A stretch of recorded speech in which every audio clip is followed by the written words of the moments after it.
Olá, pessoal! Estamos começando mais uma resenha semanal do Praticadamente. Eu sou o André e é um prazer ter vocês aqui nesse momento nos assistindo e a você também, que está aí nos acompanhando no YouTube ou podcast.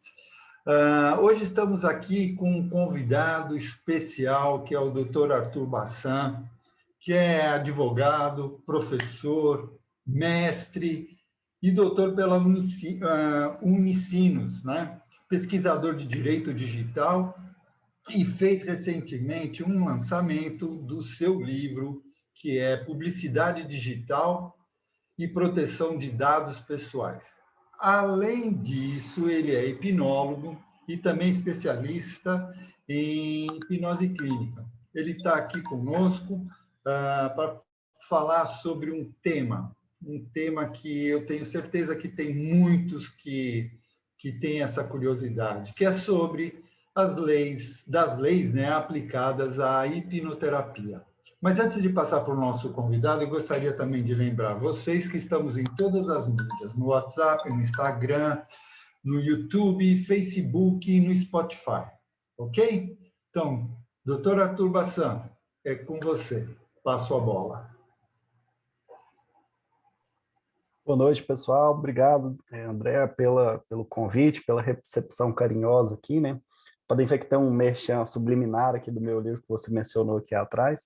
E é uma grande felicidade compartilhar um pouco da minha experiência aqui, especialmente pensando no diálogo entre essas duas áreas, né? Minha formação é toda jurídica, formado especialista, mestre, doutor e professor na área de direito, mas há anos já estudo hipnose como um hobby, ofereço terapia, estou afastado nesse período de pandemia, mas por um bom tempo trabalhava com terapia.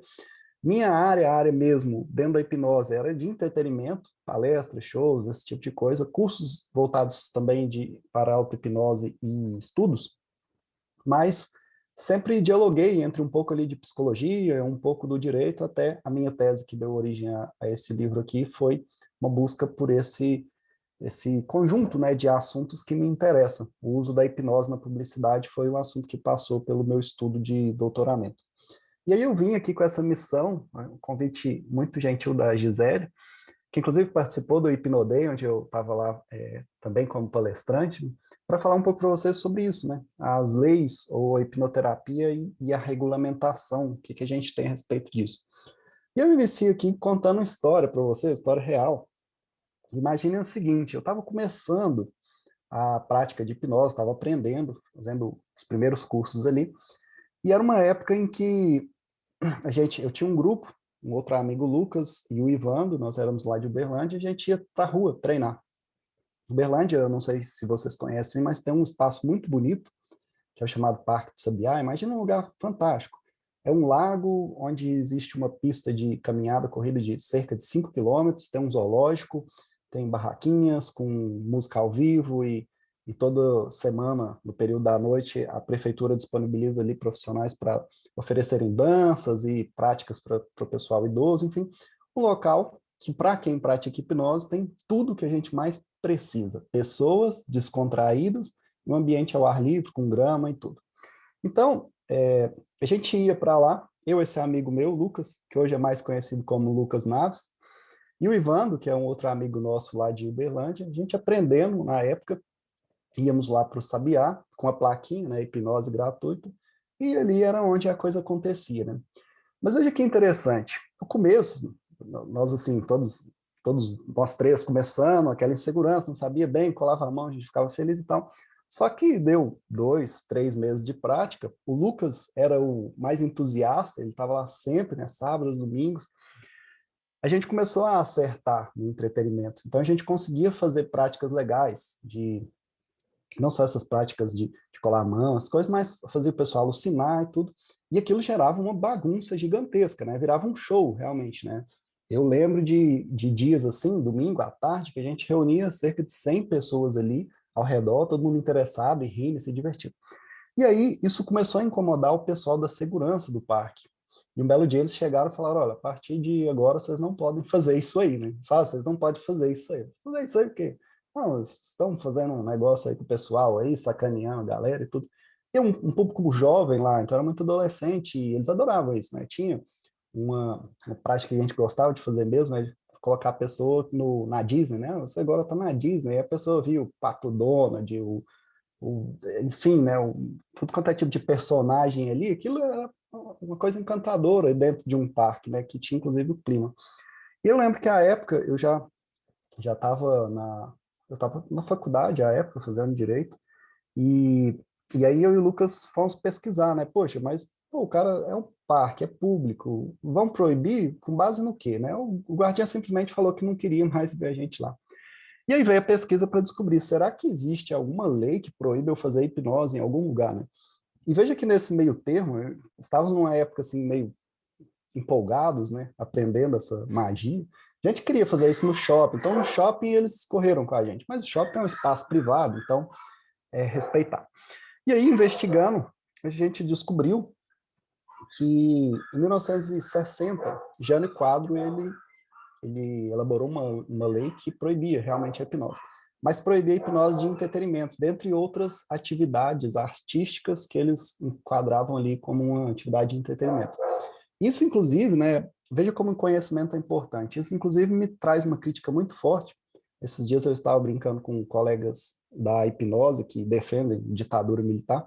Durante todo o período da ditadura militar, a hipnose era proibida. Não existia hipnose de entretenimento, era proibido, inclusive, com a figura criminosa, uma sanção penal ali por trás daquilo. E foi somente em 1988 que caiu o regime efetivamente ditatorial e nós iniciamos um Estado democrático de direito, que a hipnose passou a ser livre, a livre prática da hipnose em qualquer lugar, sem qualquer tipo de restrição a princípio.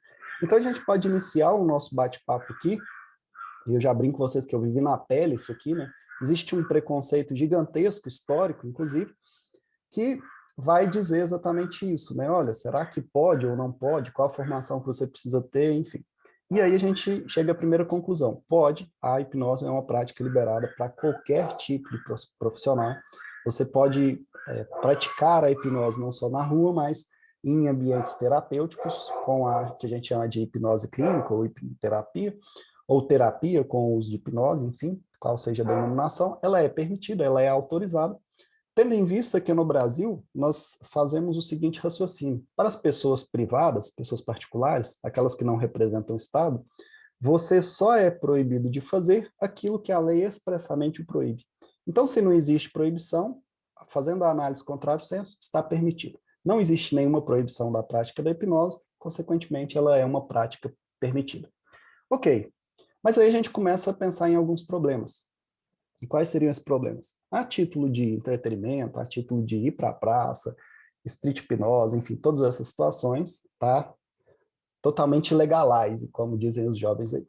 Quando você parte para a terapia, aí a situação ela já começa a ter certas alterações. Por quê? Veja, a hipnose já é reconhecida como uma prática com evidências científicas do seu funcionamento, da sua efetividade. Inclusive, eu recomendo aqui um grande mestre que sempre tive, que é o Albert Delisle, que tem batido muito nisso, na hipnose com evidência. E isso faz com que alguns conselhos de profissões específicas comecem a tratar a hipnose de uma forma tão séria quanto trataria qualquer tipo de prática ou procedimento inerente àquela área ali. Então, por exemplo, minha irmã que é médica e também trabalha com hipnose, ela tem uma porção de restrições dentro do código ético do médico que impede ela, por exemplo, de fazer hipnose de entretenimento. Então, o que eu faço em shows, por exemplo, eu vou fazer uma palestra na faculdade, é muito comum utilizar algumas práticas de hipnose, que seja um colar a mão ali, alguma coisa nesse sentido, para atrair o público, chamar a atenção, algo que minha irmã, como médica, é proibida de fazer. E por que ela é proibida? Porque ela está vinculada a um conselho médico específico daquela profissão dela, que expressamente no seu código de condutas proíbe a prática da hipnose de entretenimento. Então, veja, assim como na OAB, quem está vinculado à OAB, então veja, eu sou advogado formado em Direito com a OAB, mas minha OAB está suspensa. Se eu estivesse inscrito na OAB, eu não poderia fazer nenhum tipo de publicidade, por exemplo. Por quê? Porque a legislação específica da minha carreira em que eu estou inscrito, ela me proíbe.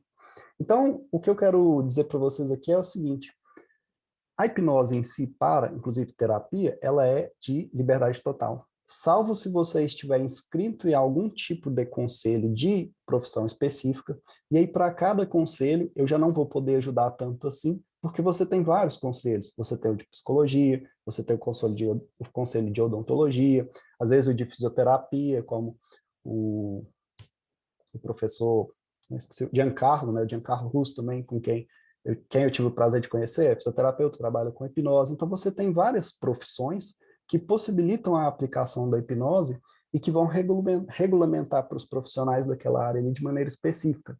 E eu vejo, pelo menos os que eu conheço, o de psicologia e de medicina, geralmente eles se importam mais com essas questões de entretenimento, com levar a hipnose para uma área de brincadeira, de diversão, o que iria, de certa forma, fragilizar aquele papel do terapeuta ou do médico como um profissional que é formal, que tem um respeito, um cuidado, enfim. Então, uma forma inicial da gente começar o nosso bate-papo é esse. Se você estiver vinculado a algum tipo de conselho, é, obviamente, uma sugestão inteligente, dar uma olhada, ou às vezes até questionar nos atendimentos desse conselho se existe uma limitação. E aqui cabe a gente fazer até um destaque, né? Eu não tenho certeza, mas acho que minha irmã não está vinculada ao conselho. Como eu sei que o Albert Delisula, que é psicólogo, não está. Por quê? Porque ele discorda desse tipo de coisa. Então, a partir do momento que ele está desvinculado ao conselho, ele não pode exercer aquelas práticas que são privativas do psicólogo com o númerozinho dele lá, que eu não sei bem. Aqui na AB a gente fala o número do AB, né? Eu, por exemplo, não posso advogar, mas eu posso exercer qualquer tipo de atividade que um formado em direito pode fazer, por exemplo, dar aula. Ou eu fui assessor de juiz por um bom tempo, e foi inclusive ali que eu suspendi a minha OAB. Então, o primeiro ponto que a gente pode pensar aqui é o seguinte: se você não for atuar na área específica da sua área, talvez seja interessante desvincular ao seu conselho para não ter esse tipo de problema, né? Difícil, por exemplo, um dentista que quer trabalhar com hipnose para alguma questão envolvendo anestesia ou mesmo uma certa qual que é a expressão correta? Vocês me perdoam, o dia inteiro dando aula, né? Eu saio de uma live, caio em outra, saio de uma aula, caio em outra, e o cérebro começa a travar, né? Mas veja, aquelas pessoas que têm alergia, muitas vezes o dentista ele utiliza a hipnose ali para reverter esse tipo de situação, né? Minha irmã brincava que ela utilizava muito a hipnose para reduzir a quantidade de anestesia com os pacientes que você conseguia perceber que tinha facilidade de aceitar o transe, aceitar sugestões, fala, poxa, a anestesia é uma invasão no corpo, né? E talvez se você conseguir ir domando a anestesia ali com o uso da hipnose, por que não fazer? Então, nesse tipo de conduta, é um pouco difícil para quem está trabalhando na área, é um pouco difícil desvincular do conselho. Mas se você quer trabalhar só com hipnose, talvez seja interessante você se libertar, se livrar disso, né? Minha irmã mesmo, ela brinca, né? Que ela vive com medo de, às vezes, fazer uma experiência de mão colada, que para mim não tem muito de entretenimento, que eu acho que é muito mais uma experiência de você ver a hipnose funcionando para quem é leigo, para quem nunca participou de nada, mas pode ser que exista uma denúncia e isso não seja visto com bons olhos para o pessoal do conselho, você acaba se enrolando nesse sentido. Isso também Mas, depende muito do público, né? Que você, por exemplo, se ela estiver fazendo isso com uma pessoa, duas pessoas, eu acho que aí estaria dentro de um. sim, Se você fizer numa plateia, eu acho que aí já é mais é, arriscado mesmo. se eu não me engano, o que o Código de Ética Médica fala é a proibição do uso para fins de entretenimento ou afastado do contexto clínico, é alguma coisa assim. Mas vejam, colegas aqui, prosseguindo o bate-papo, não é essa uma parte, pensando assim, as pessoas têm muito medo disso, né? Olha, será que é permitido e tal? A gente pode chegar na primeira conclusão. Não. Se você tiver conhecimento de hipnose, se você tiver conhecimento de qualquer área que envolva as terapias que a gente chama de terapias alternativas, você pode atender na clínica, você pode abrir e fazer o seu trabalho aí sem qualquer tipo de medo, sem qualquer tipo de receio, né? E aí é óbvio que aqui tem as questões de contabilidade, que já não é minha área, mas eu sempre recomendo procurar um contador, às vezes abrir um CNPJ, questão de declaração de impostos, oferecer nota fiscal, enfim, para quem está atendendo, isso é sempre recomendável, mas foge um pouco do meu conhecimento aqui, e eu sempre oriento a procurar um profissional que seja dessa área. Mas o que eu acho muito mais importante do que saber isso, se existe uma regulamentação, existe uma lei que proíbe ou autoriza a hipnose, é saber dos efeitos com os quais a sua terapia está apresentando para o público e quais são as consequências jurídicas que isso pode atrair. E eu explico. Quando a gente oferece uma terapia, ou hipnose aqui, clínica, você está, consequentemente, entrando no que a gente chama de área de consumo, a relação de consumo, digamos assim. E o que você precisa ter para falar em relação de consumo? Você precisa ter um fornecedor, que é aquela pessoa que oferece uma atividade de forma habitual. Então, de segunda a sexta-feira, eu estou ali na clínica oferecendo atendimento com hipnose. Você precisa ter um produto ou um serviço, e aqui a hipnose se enquadra tranquilamente como serviço, ou qualquer tipo de terapia, e você precisa ter um consumidor, que é aquele sujeito que se enquadra como um destinatário final. Ele está utilizando para si aquele tipo de serviço. Então, ok, a gente chega à primeira conclusão. Você está atendendo com hipnose, você entrou numa área que o direito qualifica como área de consumo. Você está oferecendo um serviço como fornecedor dentro do mercado para consumidores. E aí surge um pequeno problema para nós enquanto hipnólogos. Por quê? No Brasil, essa relação de consumo ela é regulada por um código que chama Código de Defesa do Consumidor. Eu brinco na aula. Você começa perdendo de 7-1, igual o Brasil na Copa, e o juiz ainda do lado do consumidor. Porque, vejam, o código ele já é evidente, ele é de defesa. Então, se ele tiver que derrubar alguém, será você, fornecedor, porque ele protege o consumidor partindo do pressuposto de que nessa relação de consumo, o consumidor é a parte mais fraca, ou, como nós falamos no direito, a parte vulnerável. E aí, a partir desse raciocínio, eu posso chegar aqui no destaque que eu queria dar para vocês. Muito mais importante do que saber se existe uma lei que exige que eu faça hipnose utilizando indução X, Y, Z, ou que eu tenha um curso reconhecido pela sociedade W, enfim. Muito além de pensar nisso, se existe uma proibição ou alguma regulamentação específica, é pensar nos cuidados que eu tenho que ter enquanto terapeuta fornecedor com relação àquele meu consumidor, que a gente sabe que se tiver algum problema jurídico, ele vai ter uma proteção legal já expressa previamente. E aí onde eu dou um destaque muito grande aqui, até porque é uma área que eu tenho um carinho maior por ser meu objeto de pesquisa há alguns anos, na publicidade. Então, o que acontece? E é até natural isso. Quando a gente começa a trabalhar com hipnose, nós verificamos a possibilidade amplíssima que tem a ferramenta para ajudar pessoas. E isso realmente nos assombra às vezes, né? Às vezes eu faço assim, brincadeiras com hipnose que eu fico olhando e falo, meu Deus, né? Capacidade que tem o cérebro, principalmente a partir dessa ferramenta. E aí o que se vê? E eu vejo isso há muitos anos, né? As pessoas prometendo inúmeras possibilidades, desde emagrecer 20 quilos em um mês, até resolver problemas de depressão com 3, 4 sessões, como a gente sabe que tem uma instituição aí famosa que fala isso, faz 3, 4 regressões e esqueça a depressão. Né? Quando você começa na sua publicidade, e o que é a publicidade? A informação que oferece no mercado para os consumidores aquele serviço que você pretende vender. Quando na sua publicidade começa a aparecer esse tipo de informação, tratamento de depressão em 3 sessões, ou emagreça X quilos com hipnose, enfim, você começa a atrair para si as consequências desse tipo de publicidade.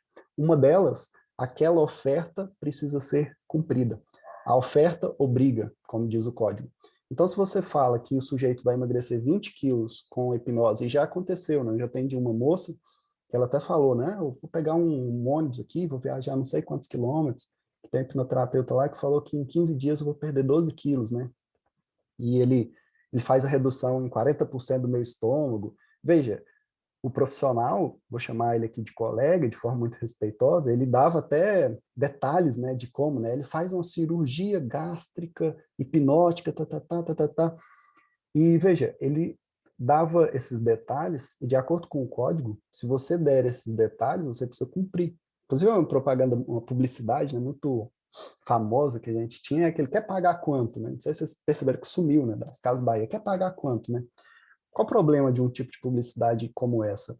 É que a oferta vincula, a oferta obriga. Então, se você prometeu para a pessoa que ela vai emagrecer em 15 dias 12 quilos e você não conseguir, não adianta falar, não adianta pôr a culpa, não, você não se concentrou, você estava, né, com algum problema pessoal, não conseguiu entrar num transe legal e tal. Não, o Código de Defesa do Consumidor, ele fala, dane-se para isso, né? Ele está lá protegendo o consumidor. E aí você pode assumir consequências que são sérias, não só referentes à devolução do dinheiro que a pessoa pagou pela terapia, que você ofereceu X e não conseguiu, mas, para não dizer, indenização por dano moral, por ter violado a expectativa, né? No caso dessa pessoa mesmo, eles estavam formando, então a formatura chegando um mês, quem já passou por esse contexto sabe, né? Os médicos ficam doidos, né? Formatura e casamento, né? Tem que perder 20 quilos em uma semana para entrar no vestido, para tirar as fotos e tal. E veja, existia toda uma expectativa ali enquanto pessoa, né, enquanto ser humano. E aí, a partir do momento que o hipnoterapeuta, o hipnólogo, ele promete e ele não consegue cumprir, ele já passa a assumir um risco gigantesco de causar danos, inclusive psicológicos, àquela pessoa, e depois ter que se responsabilizar num processo judicial por esses danos. Então, eu costumo falar, quase sempre que eu vou falar, e é algo que corriqueiramente as pessoas perguntam, né? Mas você é professor do direito e mexe com hipnose e tal, como que é essa relação? A maioria das vezes, inclusive como professor de direito do consumidor, quando eu falo de direito e hipnose, eu começo falando que é livre, que eu acho que é um ponto importantíssimo, para todo mundo já ficar mais relax, a não ser que você esteja vinculado em um conselho, e aí é importante dar uma olhada o que esse conselho te fala, mas essa liberdade não te permite jogar na internet, como eu estava vendo hoje, e a gente tem visto isso crescer, né, nessas terapias, vamos chamar aqui de terapias alternativas, é que as pessoas, sob uma ótica de que o marketing não tem limites, começam a prometer, às vezes até cura. E aí a gente pode até destacar que o Código Penal, ele trata como crime esse tipo de coisa, que é o chamado curandeirismo. Quando você vende uma cura por meio de qualquer tipo de gesto, de fala, né, é que a hipnose poderia tranquilamente se enquadrar na situação, você acaba cometendo um crime, e vai ficar uma situação um pouco mais séria, né, porque você responderá também por um processo criminal sem prejuízo por esses processos que eu estou falando aqui, cíveis da área de consumo, que podem te responsabilizar pelos danos causados. Então, hoje mesmo eu vi uma publicação em que a pessoa falava que curou a criança de autismo, né? Espectro autista. Sabe que não tem cura. Existe um tratamento, existe um melhor, mas cura não tem. Não lembro bem qual que era a terapia. Quem não conhece, eu sempre indico, né? Eu gosto de um Instagram legal, que é o Dicas Anti-Coach. Ele faz bastante crítica nesse sentido, né? Das fuleiragens, como eles mesmos falam. E nós precisamos tomar muito cuidado porque quando, insisto, você promete algo, primeiro, você assume a responsabilidade de ter que cumprir aquilo para o seu consumidor, como também assume a possibilidade de, às vezes, estar oferecendo uma cura que não existe. E aí você age no ilícito desde o começo, né? Você já está oferecendo um tratamento para uma doença que já a própria ciência reconhece inexistência de cura. Isso se agrava ainda mais. Então, onde eu gosto de expor e transitar aqui para gerar uma certa tranquilidade, né? Porque vejam, eu começo falando, fico tranquilo. Pode ir para a praça, zoar geral, treina, né? Inclusive o street hipnose foi algo que mudou muito a minha forma de fazer hipnose, começar a fazer show também, palestra. É o caos, né? Você espera que dê tudo certo, de repente dá tudo errado em cima do palco, com 300 pessoas te olhando, você fala, nossa, lascou, né? E aí é onde o seu cérebro e a sua acuidade de ver como está aquela pessoa que você está hipnotizando, qual que é a reação que ela está tendo, ele cresce muito. Na rua é interessantíssimo, porque todos que estão olhando ali, eles querem que nada funcione, né? É todo mundo contra você e você é a pessoa que está hipnotizando. E aí, quando dá certo, você já dá aquela relaxada e todo mundo, meu Deus, né? Já abre o chamado loop hipnótico. Então, eu comecei falando disso, fique tranquilo, pode ir para a praça e tal, praticar, não tem problema. Depois eu alertei, já dá aquele medo, né? Falando, mas caramba, né? Eu tenho um código contra a minha pessoa, né? Eu que trabalho todo certinho, né? Vou até de branco atender e tal. E aí você está falando que tem um código que pode me lascar, né? Mas veja, se você estiver de acordo com a lei, se você estiver de acordo com aquilo que o código tem, você tem que pensar sempre nisso. O consumidor ali, a pessoa que você está atendendo, é a parte vulnerável. E ela é vulnerável em vários sentidos. Por quê? Procura terapia porque está com problemas sérios, né? Eu acho muito interessante, aqui é uma questão de preconceito mesmo, quando são homens me procurando, né? Porque o homem, por si só, já existe muito preconceito com a terapia. Ah, vai em terapia? É viado. Que eu sempre escuto isso, né? Então, quando um homem chega ao ponto de procurar uma terapia, procurar ajuda, eu já olho e falo, esse sujeito está com um problema gigantesco, porque ele já passou uma porção de barreiras sociais que vão criticá-lo, que vão gerar preconceitos em cima dele, e aí talvez aqui ele está procurando uma ajuda como se fosse uma mão para segurar ele mesmo. A gente precisa pensar nisso. Aquele sujeito que está ali, ele é vulnerável não só pelo problema que ele traz consigo, que ele já está procurando ajuda, como também é vulnerável por ser consumidor. E aqui eu explico. A maioria das pessoas não sabe nada de hipnose. Inclusive, a minha primeira sessão, ela é uma aula praticamente, só explicando como é. Não sabe quais são os efeitos, ela vem carregada de uma porção de preconceitos, aqueles mitos lá, e se eu não voltar, que a gente sempre escuta quando está trabalhando com a hipnose. E além disso, é uma pessoa que confia em você. E ela confia em você por quê? Seja talvez por aquele diploma de um curso bacana que você fez, seja porque alguma pessoa que ela confia te indicou. Então, tudo isso demonstra essa vulnerabilidade, essa fragilidade e fraqueza que o código vem abraçar e proteger. Falar, olha, a pessoa ela já é frágil nos seus vários pontos e aspectos sociais. Por isso que a lei vem aqui e vai exigir alguns deveres desse fornecedor para que você não possibilite que uma parte mais forte se prevaleça dessa fraqueza aqui do consumidor. E é onde eu quero chegar para tranquilizá-los, e a gente dormir todo mundo tranquilo aqui, né? Principalmente, eu não vou precisar nem procurar advogado. O Código de Defesa do Consumidor, ele tem alguns princípios bases, e esse que eu falei para vocês aqui é um deles, a vulnerabilidade, que vão exigir o comportamento dos fornecedores sob também alguns preceitos. O que eu mais gosto, e que eu acho que é um dos mais importantes, é o chamado boa-fé objetiva. Inclusive, ele é muito importante para nós, enquanto terapeutas. O que é essa boa-fé objetiva? Ela é um princípio que tem forte cariz com a própria filosofia de Kant, que diz o seguinte: quando você está nessa relação de consumo, especialmente o fornecedor, você deve sempre se comportar conforme a boa-fé objetiva. Ponto final. E o que é essa boa-fé objetiva? É um comportamento ético, é um padrão de conduta que se pauta por valores como a honestidade, a lealdade, a solidariedade, a cooperação, o cuidado, a informação. Então, veja, tudo que é valor, que a gente pensa em valor ético, vem para dentro do direito através do princípio da boa-fé objetiva. E por que eu falei que ele tem um cariz na filosofia kantiana? Kant estrutura a sua filosofia com uma base muito forte também do cristianismo, porque era a formação dele, e ele chega àquela frase que é também uma frase muito conhecida no âmbito religioso, que é: você sempre deve fazer a outra pessoa aquilo que se sentiria satisfeito, bem, se fosse você aquela pessoa. Então é um agir que a gente chama de agir reflexivo. Você vê no outro que poderia ser você, né? Ou como tem um professor meu que brinca, né? A boa-fé é você se relacionar com outra pessoa pensando que poderia ser a sua mãe ali, né? E aí você, puxa, leva todos os valores mais bonitos e bacanas ali, porque você nunca faria algo para sacanear a sua mãe. Eu faço às vezes, mas assim, sacanear pesado mesmo. Brincadeira, todo mundo, né? Ninguém é de ferro. E essa é a ideia da boa-fé, é esse agir reflexivo. E aí esse agir reflexivo, ele traz uma porção de deveres, como eu falei aqui, que são decorrentes desses valores.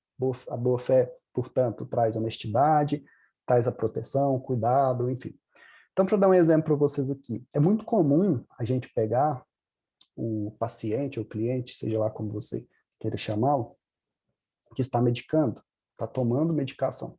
E eu, pelo menos, sem formação na área médica nenhuma, não posso retirar ou indicar uma medicação. E aí o que acontece? Já aconteceu comigo mais de uma vez, né? Ansiedade, a pessoa está tomando um medicamento lá para ansiedade, ela faz uma sessão, sai da sessão voando, tá? Conta para todo mundo, né? Te indica, é lindo, né? Aquela pessoa que você adora atender, né? Que ela sai, divulga no Instagram, te marca. Aí chega na outra sessão, ela fala assim, parei de tomar os medicamentos lá, tô bem, não preciso daquilo mais. Eu tomava para dormir, agora eu tô dormindo igual um anjo e tal. O que que você precisa fazer? E veja, que é um dever que o código está te impondo. Você precisa ser não só transparente, como também cumprir o dever de cuidado, de proteção. Falar assim, olha, é o seguinte, você está super bem, que bom, fico feliz, significa que está funcionando, só que eu não tenho a competência profissional para falar para você parar medicamento. O que que eu recomendo? Que você procure um profissional, um médico, e o médico te receitou esse tratamento, o médico que está te acompanhando, e fale para ele, fala, olha, eu estou fazendo um tratamento com hipnose, que é um tratamento complementar, e estou me sentindo muito bem, eu acho que eu posso reduzir o medicamento, porque, pelo que eu sei, o medicamento não tira, ele é reduzido até o momento de desmame, né, como os médicos chamam. E veja, por que isso? Porque você tem um dever não só de cuidar daquela pessoa, mas também de informá-la a respeito disso.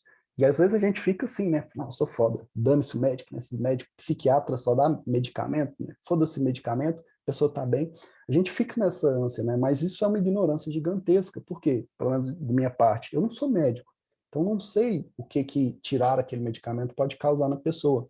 E isso a gente extrai da boa-fé. Esse cuidado que você vai ter com a pessoa, né?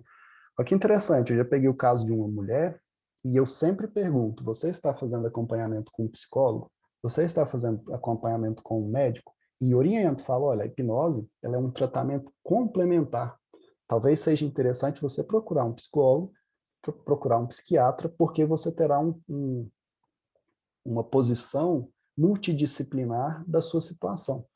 Na maioria dos casos eu faço isso. Quando é assim uma fobia, um trauma, que a gente sabe que o resultado com a hipnose ele é muito rápido e ele é muito efetivo, quando são situações mais sistemáticas, como uma ansiedade, uma insônia, um cansaço, alguma coisa nesse sentido, eu sempre faço recomendação para procurar outros profissionais. E já me aconteceu uma vez de uma pessoa me falar o seguinte, eu estava indo numa psicóloga, mas eu desanimei dela o dia que ela virou para mim e disse que o meu problema é que eu tinha que encontrar Deus. Tava me faltando encontrar Deus, né? Nossa, aquilo dentro de mim pegou fogo minha barriga, né? A vontade era falar, psicóloga, você tem que denunciar ela, né? O que que essa mulher tá fazendo? Ela devia estar dentro da igreja, né? Isso é uma pastora e tal. Mas é óbvio que eu não vou fazer isso, né? Até porque pode ser que a paciente adora aquela psicóloga e ela só está desabafando. Ela vem e me fala isso, mas amanhã ela vai procurar aquela psicóloga, né? E aí vai procurar falando, eu fui num cara da hipnose lá, e ele falou que esse negócio de procurar Deus era besteira, que a hipnose resolve tudo e tal. Porque são pessoas sofrendo, são pessoas tentando arrumar uma solução para os seus problemas, e aí nós precisamos ter muito cuidado com essas pessoas. Insisto, que são vulneráveis em diversos sentidos aqui, inclusive nos sentidos legais. Então, esse princípio da boa-fé objetiva, e ele vem com valores, né? Esses dois livrinhos aqui, ó, que eu sempre indico para os meus alunos, né? São livrinhos de 1.800 páginas. Esse aqui é de um português, Antônio Menezes de Cordeiro, e esse aqui é de uma brasileira mesmo, Judite Martins Costa. São livros só sobre boa-fé objetiva. O cara escreveu uma tese de doutoramento só sobre a boa-fé objetiva, traçando uma porção de práticas, que a gente chama de conceitos parcelares, que vão trazer para o direito essa necessidade de boa-fé, né? Às vezes eu dou aula sobre boa-fé, os alunos falam assim, nossa, professor, é tão bonito, né? Mas nunca vai ser assim, né? Mas veja, o direito ele tem que trabalhar com o dever ser. Então, se você quer ficar tranquilo oferecendo a sua terapia, você tem que trabalhar com aquele dever ser que o direito te exige. Você tem que respeitar aquela pessoa, né? Não adianta reclamar da Vivo, que sempre corta a sua internet e te cobra taxas abusivas ali no final do mês, e no momento em que você é o fornecedor, está oferecendo um serviço ali, você se aproveitar de qualquer tipo de malícia para fazer isso, né? Então, esse princípio da boa-fé, ele é um princípio muito importante para nós, e eu insisto, ele pode até ser aproveitado no que se refere à publicidade. Quando você vai divulgar o seu trabalho, você pode divulgar esse trabalho de uma forma muito bonita e impactante para as pessoas que estão recebendo a mensagem, sem inventar promessa de cura, sem nada, né? Sem oferecer esse tipo de resultado, como até um colega mandou no chat aqui, e eu já aviso que logo, logo vou responder as perguntas e ficar à disposição de vocês. Você não precisa oferecer resultados, né? Você, veja, o resultado, ele aparece a partir do seu trabalho bem feito. Isso é muito interessante, né? Eu invisto pelo menos, confesso que desde a época que começou a pandemia, eu parei de atender, até porque eu precisava terminar meu doutorado e trabalhando com foco em outros objetivos profissionais. Mas eu investi um dinheiro em publicidade, no Google, esse tipo de publicidade. Mas o que vende mesmo o seu serviço é aquela pessoa que você atende e adora. Eu tive um paciente mesmo que toda semana eu atendia pelo menos uma pessoa que vinha dele, né? Eu brincava, vou ter que te dar uma porcentagem, não é possível, né? A gente vai ter que profissionalizar isso aqui. E veja, por que que isso acontece? Muito provavelmente porque você está oferecendo um trabalho pautado nisso que eu estou falando, cuidando da pessoa, cuidando daquele sujeito que está em vulnerabilidade, está numa fraqueza, está necessitando de ajuda, e é a partir disso que você terá bons resultados, não a partir de oferecer coisas, né? E a gente vê que eu, particularmente, e já insisto aqui, é um preconceito, eu acho a publicidade uma das coisas mais sacanas que o homem já inventou, né? Porque a publicidade, ela te vende a alegria, a beleza, a riqueza, né? E a gente vê as redes sociais se transformando num grande monstro, e que eu já indico para quem nunca assistiu aquele documentário Dilema das Redes, simplesmente porque as redes sociais se bancam por publicidade. Então você vê aquele blogueiro lá, né? É, corpo super bonito, riqueza, vivendo bem, fazendo yoga, viajando e tal, você fica, poxa, minha vida é tão, né, eu tenho uma casinha simples aqui, faço terapia e tal, cadê a beleza, né? Cadê o yoga na praia e tudo? Isso tudo girando uma publicidade que quer te oferecer as coisas rápidas, com uma facilidade muito grande e, ao mesmo tempo, com efetividade. E quando a gente vê isso pulando para a terapia, os estragos são gigantescos, né? Porque a terapia, ela é muito subjetiva. Você vai fazer hipnose com a pessoa e não vai funcionar nada, nada, zero resultado. Isso eu acho que é uma das piores coisas quando você começa a terapia, né? Você fala, nossa, eu sou muito ruim, não é possível que não deu certo nada, né? E ao mesmo tempo você faz com outras pessoas e você não faz nada, você faz uma indução, relaxamento, a pessoa, meu Deus, eu tô curada, né? Eu vou parar medicamento e tal. Por quê? Porque é realmente muito subjetivo. As pessoas e seus problemas são muito peculiares e particulares, né? Então, para fechar meu raciocínio aqui, e eu ficar 100% à disposição de vocês, não existe nenhuma legislação proibindo hipnose, pode ir para a praça, pode ir para onde você quiser. Eu já tive curso, eu gostei bastante, né? Eu tô vendo o Francisco com a mão levantada aqui, já passo a palavra para vocês. Eu tinha um aluno que era pastor, né? Eu achava o máximo, né? Mas como que você vai fazer isso na igreja e tal? Sou uma pessoa muito curiosa. E se você vê, assim, muitas práticas, talvez eles nem sabem, mas estão direcionados a isso que a gente fala, né? Da linguagem hipnótica. Então, pode fazer, é livre, não existe nenhuma lei que te proíba, que te impeça de fazer hipnose, salvo se você estiver vinculado a um conselho, oriento procurar esse conselho e descobrir as proibições ali que geralmente existem. Destaco aqui para a hipnose relacionada à medicina, psicologia, odontologia, eu sei que tem. Então, recomendo dar uma olhada com o pessoal do seu conselho. Se você não tiver vinculação a nenhum conselho, faça a sua hipnose e a terapia livre, sem qualquer tipo de restrição, mas lembrando sempre que as pessoas que você atende são consumidores. E como consumidores, eles têm uma porção de direitos aqui, especialmente esses que eu estou falando para vocês. Que você haja sempre com boa fé, que você haja sempre com cuidado e proteção. E aqui já aproveito, fechando meu raciocínio aqui, que teve uma colega que perguntou da LGPD, e aí eu agradeço demais a sua pergunta, porque o que é a LGPD? É a Lei Geral de Proteção de Dados Pessoais, que é uma lei relativamente recente.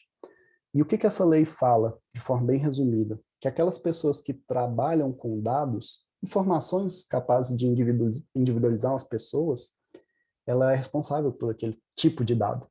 Então tem que tomar muito cuidado, que inclusive eu vi esses dias uma reportagem nesse sentido, de uma clínica de psicologia que deixou vazar os dados dos pacientes. E vejam o tamanho do problema, né? Aí você se enrola de uma forma muito grande, né? Aparece lá a Andrea, né? Aquela porção de informações extremamente sensíveis, né? Ah, foi abusado e tal, tentou suicídio, não sei o que lá, tem problema de não sei o que, disso, disso, disso. Aí você, enquanto responsável por aqueles dados, pode ter sérios problemas, né? Eu, sinceramente, eu vou abrir o coração para vocês. Faço tudo manual, até hoje. Minha anamnese é toda manual. Escrevo na mãozinha, bonitinho. Porque, estudando tanto tempo LGPD, eu não confio deixar no computador. Mas, óbvio, você pode deixar, só que já recomendo ter os processos de segurança. Às vezes, contratar uma empresa para manter o seu sistema ali ou pagar um bom antivírus, porque se esses dados vierem a vazar, você assume sim a responsabilidade. Essa responsabilidade ela está conosco. Vazamento de dados de pessoas que você atendeu. Beleza? Doutor Bassam, o senhor acha também que seria necessário fazer algum contrato do hipnoterapeuta com o cliente, o paciente? Sua pergunta é muito boa. Com relação ao contrato, né? O contrato em si, ele existe a partir do momento em que teve o acordo de vontade. Você está oferecendo a terapia, a pessoa está procurando, te pagando por aquilo, isso já é um contrato. O que a gente faz? A gente faz um instrumento contratual por escrito, que geralmente são aqueles termos, termo de adesão e tal. Eu recomendo que você faça o que a gente chama de termo de consentimento, e que nesse termo de consentimento, inclusive, conste aquelas questões que eu falei, que são pautadas na boa-fé objetiva. Por exemplo, que a hipnose é um tratamento complementar, que a hipnose não cura nada, que a hipnose tem reconhecimento pelos órgãos de saúde, medicina. Você acha bons termos de consentimento na internet e, se não encontrar, eu recomendo que procure um advogado bom para redigir para você. O que eu faço também? Nesse termo de consentimento, eu deixo em destaque que eu permita a pessoa gravar qualquer tipo de sessão, que é uma pergunta muito comum também. Inclusive, aqui na minha cidade, teve um caso polêmico, e a gente sabe que é sempre polêmico, quem trabalha na área, de uma mulher que disse que foi abusada pelo hipnoterapeuta. E aí, desde da possibilidade disso acontecer realmente, porque a pessoa em hipnose ela pode ficar ali fragilizada, como também pode ser uma memória falsa. Então, muitas pessoas falam, olha, filma todas as sessões, principalmente homens, né? Compra uma câmerazinha sem vergonha, um HD e tal, filma. É uma boa orientação. Eu, pessoalmente, coloco no termo de consentimento que você foi avisada que pode filmar a sessão, ou que, se quiser que filme a sessão, já aconteceu também, a pessoa, eu quero que filme. Não, então eu vou filmar aqui no meu celular e te mando depois. O WhatsApp não manda porque acaba ficando pesado, mas eu te mando depois pelo Telegram, pelo Gmail, alguma coisa nesse sentido aqui. Então é importante, André, esse seria não muito o contrato, mas um termo de consentimento, onde você expõe como funciona, expõe ali se você trabalha pacote de 4 sessões, pacote de 3 sessões, e também indica quais são os aspectos que estão relacionados à hipnose. Tratamento complementar, que não indicou a restrição nem a aplicação de nenhum tipo de medicamento. Então, tudo isso que eu estou falando que está limitado à nossa função como terapeuta, que não tem formação na área de médica, é importante constar ali no termo de consentimento. A Marcinha ela também tinha feito uma pergunta assim, que entra nesse termo de consentimento, acredito eu, porque ela perguntou assim, no caso do hipnoterapeuta, que o resultado não é garantido, né? Então, visto que depende muito do engajamento do cliente, como fica a questão quanto ao respaldo do profissional? Eu acho que talvez um termo de consentimento seria talvez até, ou gravação, né? A gravação. Sim, porque, na verdade, André, quando eu falo desse resultado, e já insisto, né, nós não, né, a ideia aqui não é alertar, é que criar um caos, nossa, ficar com medo, nada disso. O que acontece? Quando eu prometo um resultado em uma publicidade, isso é facilmente comprovado. O sujeito tira um print ali de uma postagem que você fez no Instagram ou de algum áudio que você mandou no WhatsApp, alguma coisa nesse sentido. Agora, isso não impede de você não falar que não pode prometer resultados. Porque pode ser que se você colocar lá no termo de consentimento que a hipnose não pode prometer nenhum tipo de resultado, a pessoa olha aquele termo ali e fala, então não serve para nada, né? E você tira uma das partes mais importantes que é a hipnose, que é o efeito placebo. A pessoa acreditar que ali haverá uma grande transformação. Então, o que eu falei aqui com relação ao resultado é quando você oferece esse resultado. É falar de forma específica. Olha, a partir de hoje você começa a sessão, amanhã você já vai dormir 8 horas por dia sem necessidade de qualquer tipo de medicamento. Isso seria um resultado. Estou dando o caminho ali que a hipnose vai, pelo menos supostamente aqui, possibilitar a pessoa. Isso eu recomendo que você elimine a partir de hoje do seu trabalho. Agora, a necessidade de falar no termo de consentimento que não, a hipnose não pode prometer nenhum tipo de resultado, nem nada disso, eu entendo que não tem necessidade, Basta você colocar lá que a hipnose não cura, que não foi oferecido nenhum tipo de cura e tal, que é uma forma de você se resguardar do crime de curandeirismo, já basta. E você pode falar isso para a pessoa, né? Existe a diferença entre cura e tratamento. E a maioria das doenças psíquicas, elas são doenças que envolvem tratamento, não cura. Você não cura uma pessoa com depressão, né? Pessoa com depressão é pessoa com depressão a vida inteira. O que acontece é a pessoa com depressão, mas uma depressão tratada, que não causa nenhum tipo de incômodo ou efeito negativo. Você não tira, é igual gripe, né? Você não cura de gripe, né? Você passa um período em que você não tem gripe, mas qualquer tipo de... Você reduziu a sua imunidade, teve contato com o vírus, ela volta. Não existe essa de não pego isso nunca mais, né?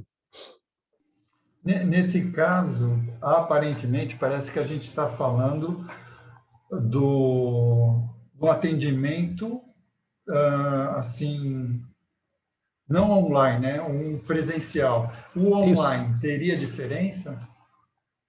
Vejo que não. Sua pergunta é muito boa. O online tem essa questão, né? Às vezes a pessoa pode gravar tudo, às vezes o próprio bate-papo, enfim, né?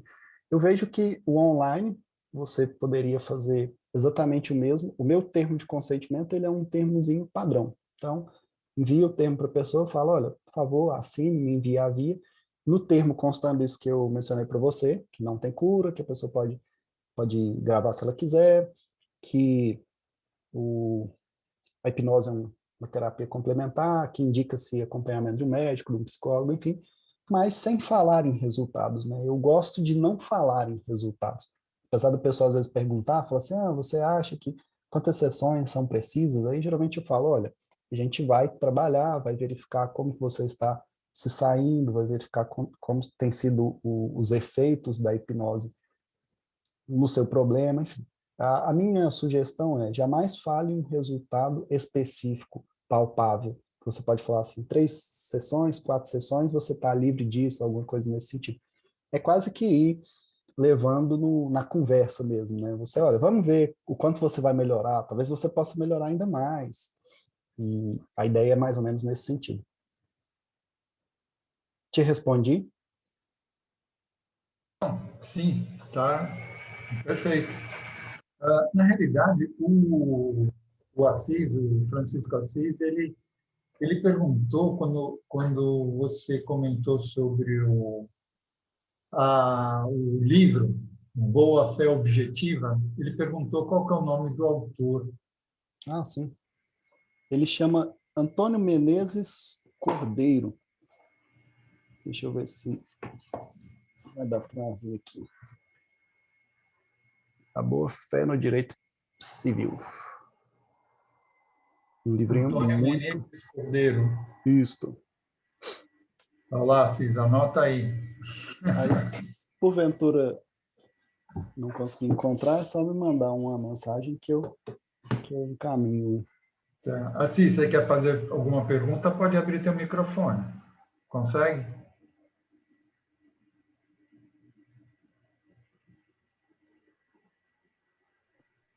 Fala. Opa!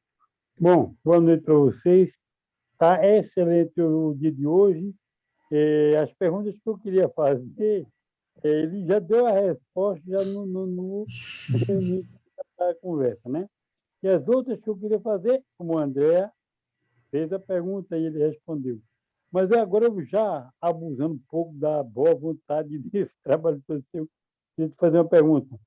É possível você, ou o senhor tem esse documento redigido, pode ser colocado para nós aqui da PDM, se isso é possível, porque o senhor já teria um embasamento de tudo aquilo que seria importante para que a gente tivesse esse documento, entendeu como é que é?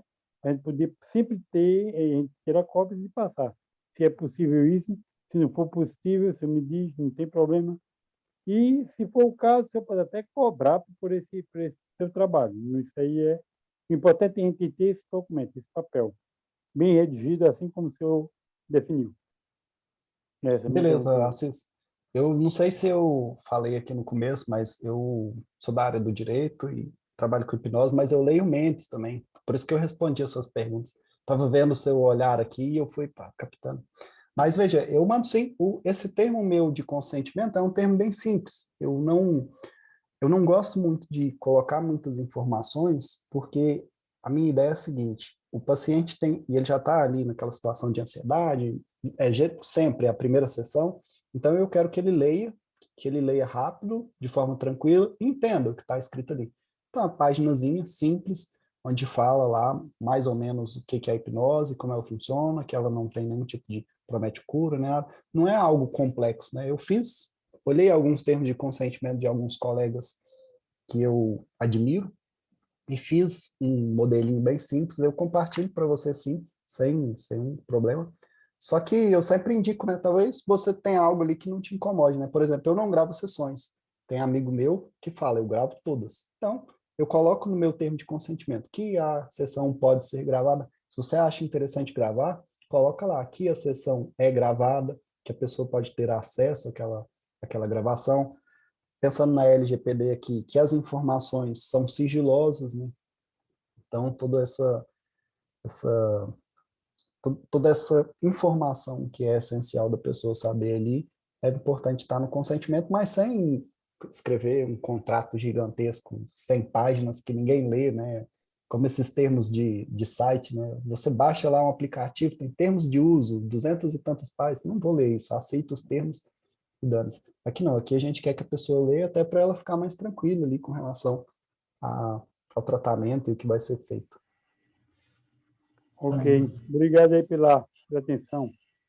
Adorei. Ó. A noite hoje foi maravilhosa. Olha, está sendo, né?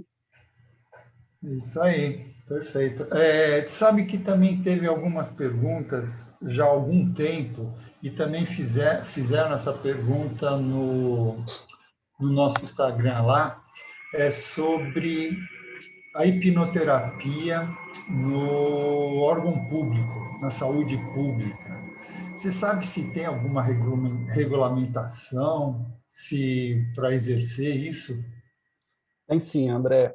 A hipnose, ela foi incluída, eu não sei te atestar aqui qual foi o ano, não sei se foi 2016, é relativamente recente. Dentre os tratamentos que estão inclusos lá no SUS. Então, é possível sim que você consiga que a hipnose seja utilizada dentro do tratamento público.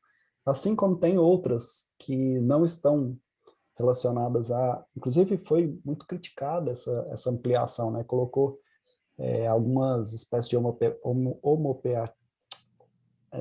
alguns tratamentos, eu esqueci aqui agora quais são as expressões corretas, mas alguns tratamentos alternativos de, de que recebem severas críticas, né? Que a hipnose ela recebe críticas, homopatia, não vou conseguir falar essa palavra, né? Mas a hipnose ela recebe críticas, só que ela tem os fundamentos e as evidências científicas que a embasam, né?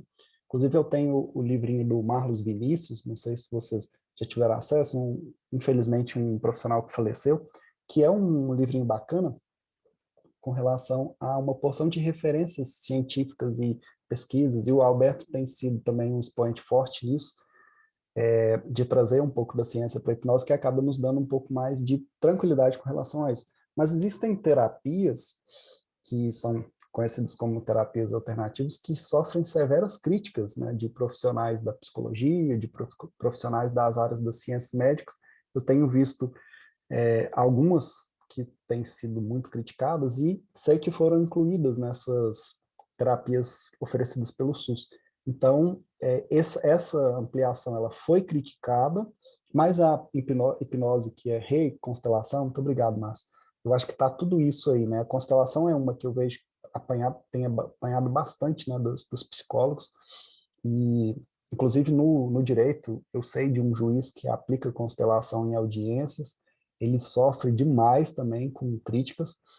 Então, foi um acréscimo no SUS com várias críticas, severas críticas, mas para nós da hipnose foi bom porque você acrescentou, né, essa possibilidade de terapia pública no nosso sistema.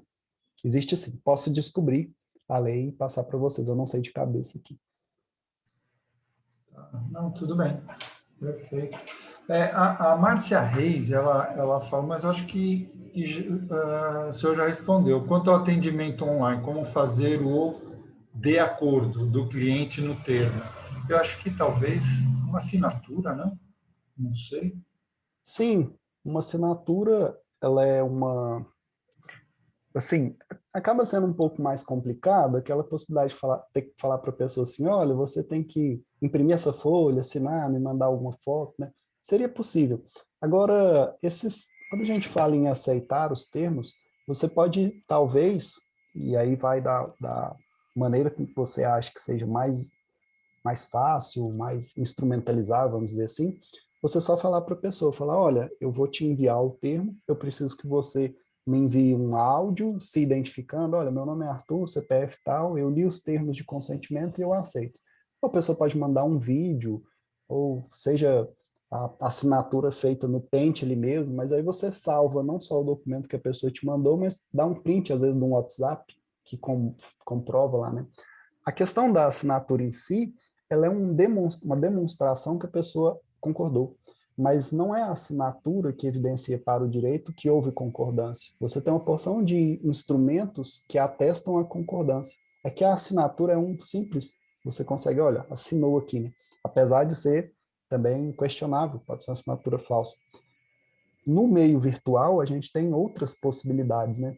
Você pode usar qualquer uma delas, só que eu sempre sugiro que tenha um resguardo de utilizar mais de uma. Então, se a pessoa fez assinaturazinha no Paint ali que seja, salve o arquivo que ela te enviou assinado e salve também um print da conversa onde ela te enviou aquele arquivo. Seria uma forma de você se proteger nesse sentido. Mas vejo que como a gente utiliza muito esses WhatsApps, Telegrams da vida, você pode pedir à pessoa, olha, é só você falar o seu nome, CPF e falar que você está de acordo com os termos que eu te enviei, que tá show de bola. Seria uma forma aí de você guardar isso aí. Perfeito, perfeito. Teve uma outra pergunta também, e a Marcinha até, a Marcinha Lourenço aqui, ela postou aqui de novo, sobre a hipnose forense. De que forma pode ser usada, visto que em toda memória visto que toda memória corresponde à realidade, né? Porque nem sempre é aquele processo de que muitos não acreditam, né? Que nem regressão, né? Sim. Então, Olha, sua pergunta é muito boa, Márcia. E sua pergunta, ela até mexe com o meu coração, né? Quando eu comecei o doutorado, eu queria escrever sobre hipnose forense. O que era a minha ideia? Minha ideia era ir lá para Curitiba, me internar lá na delegacia de Polícia Civil, onde tem o Instituto Brasileiro de Hipnose Forense, e fazer um trabalho lá, talvez até um trabalho de campo, explicando a hipnose forense, trazendo talvez um primeiro capítulo explicando, um segundo capítulo apresentando o Instituto de Hipnose Forense, e um terceiro capítulo apresentando os casos lá que eu queria participar. Só que aí o que aconteceu? Coisa da vida, né? Nesse meio termo, o professor Rui, que era o responsável pelo instituto lá, faleceu. Então o instituto ele ficou sem o hipnólogo. E ainda assim, eu brasileiro, né? Não, eu vou lá, vou conversar com o pessoal que trabalhava com ele, às vezes ofereço até meu serviço lá, enfim. Quando fui encontrar um orientador no doutorado, um dos professores mais importantes da Unicinos, da área de direito penal, que é a área que investiga crimes, ele tinha largado tudo para ir advogar para o Joesley. Então ele mudou para Brasília, largou Porto Alegre e tal, e foi. E aí sobrou um professor lá da área, que eu fui conversar com ele, na minha grande humildade, e ele faltou me chamar de louco, né? Ele falava assim, Arthur, doutorado é uma coisa muito séria, você não pode trabalhar com misticismo, com magia negra, essas coisas. Aí eu falava assim, eu tentava explicar, né? Eu falava assim, professor, tem uma delegacia, sabe? Uma delegacia, polícia civil mesmo, pública. E lá eles fazem isso. Eu quero estudar o que eles fazem lá, né? Aí ele, não, mas o doutorado é sério, você não pode trabalhar com magia, né? E aí eu tive que desistir de tudo, né? Eu já tinha começado uma pesquisa, eu sei de um professor no UFMG, que é o professor Túlio, que ele começou a pesquisa também de hipnose forense, só que, pelo que eu notei dele, os resultados começaram a parecer não muito promissores, e aí ele acabou desistindo, pelo que eu tenho sentido, né? Estou falando aqui de uma percepção que eu acredito que aconteceu com ele. Mas veja, qual é o uso que a hipnose forense pode ter para nós? Sinceramente, eu sou otimista nesse sentido. quando você trabalha com regressões, quando você trabalha com essa busca por memórias, a gente sabe que a maioria das situações ali são alucinações. Só que, quando você vai para um ambiente policial, quando você vai para um ambiente de delegacia de polícia, onde há recolhimento de depoimentos, essas coisas, é um ambiente muito pesado. Então, muitas pessoas ficam ansiosas, ficam inquietas. Veja, às vezes a vítima acabou de sofrer um crime qualquer, então ela já tem o problema do crime, ela vai para um ambiente totalmente pesado ali, uma porção de policiais.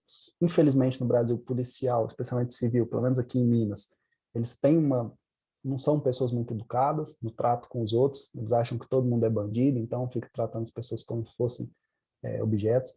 Então você soma tudo isso, e no momento em que vai o escrivão, ou mesmo o estagiário, o delegado colher o depoimento, a pessoa pode realmente travar. Pode travar pela pressão, pode travar pela situação de um ambiente desconfortável, pode travar por ter sido uma vítima, e aí tem algum trauma envolvido, enfim. Então eu vejo que talvez até tirar a pessoa do ambiente ali e fazer a hipnose com ela, recolher ali informações fora do ambiente da delegacia de polícia, para depois acrescentar isso à investigação, eu acredito que possa sim ter resultados, especialmente nos crimes que envolvem algum trauma e tem uma carga emocional muito forte. Tem conhecimento tem uma amiga que é delegada em Goiás e ela me falou que tem um delegado lá que não só sabe como ele pratica hipnose forense no trabalho policial dele. Só que ela chegou a me passar o contato dele, é uma pessoa que não é acessível, assim, não, vamos dizer que ele não me deu moral, né? Quando eu disse que tinha interesse em pesquisar, em talvez construir alguma coisa junto. Então, para ser bem sincera, eu vejo como não só um caminho aberto, mas um caminho promissor de estudo, de investigação, de teste na prática, como uma ferramenta a mais, né, para acrescentar aí na investigação de crimes. Sou muito otimista nesse sentido. Legal. É o seguinte, doutor Bassan, na realidade a gente está terminando o nosso tempo aqui, então eu tenho certeza que o pessoal deve ter gostado. Eu queria deixar aí uns 2, 3 minutinhos seus para que o senhor quiser passar seus endereços das suas mídias, falar um pouco também sobre se dá curso ou alguma coisa, um merchan seu, tá ok? Beleza, André, eu te agradeço mais uma vez todo mundo, né? Eu adoro falar sobre hipnose, para mim é um assunto que acredito que todo mundo que está aqui também goste, né? É um assunto que me faz brilhar o olho mesmo. E quando a gente une um assunto que interessa com algo que você trabalha no dia a dia, que é a parte do direito, para mim é muito tranquilo, porque você sequer precisa preparar muito, porque a informação ela vem pela prática do dia a dia. Então, fico muito feliz quando eu posso compartilhar o que eu sei, as experiências e, especialmente, como eu falei para vocês, essa visão um pouco mais plural, não ficar na hipnose e falar só de hipnose, mas também ver as consequências e reflexos que a nossa terapia com hipnose pode gerar, né? Não só naqueles sujeitos que nós estamos atendendo, mas também consequências jurídicas aqui pensando. Agradeço muito, fico sempre à disposição. Minhas redes sociais são todas o meu nome, né? Você acha lá o meu Instagram, que é @ArthurBazan, Facebook é a mesma coisa.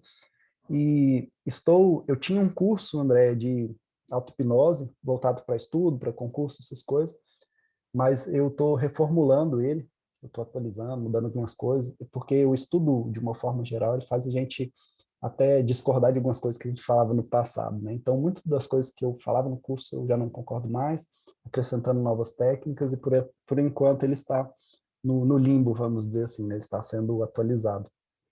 Fora isso, as redes sociais eu utilizo sempre para fazer algumas reflexões, não só de acontecimentos jurídicos, mas publicidades que eu recebo que tem uma carga hipnótica. Nesses dias mesmo eu coloquei uma publicidade do BIS, muito bem feita mesmo.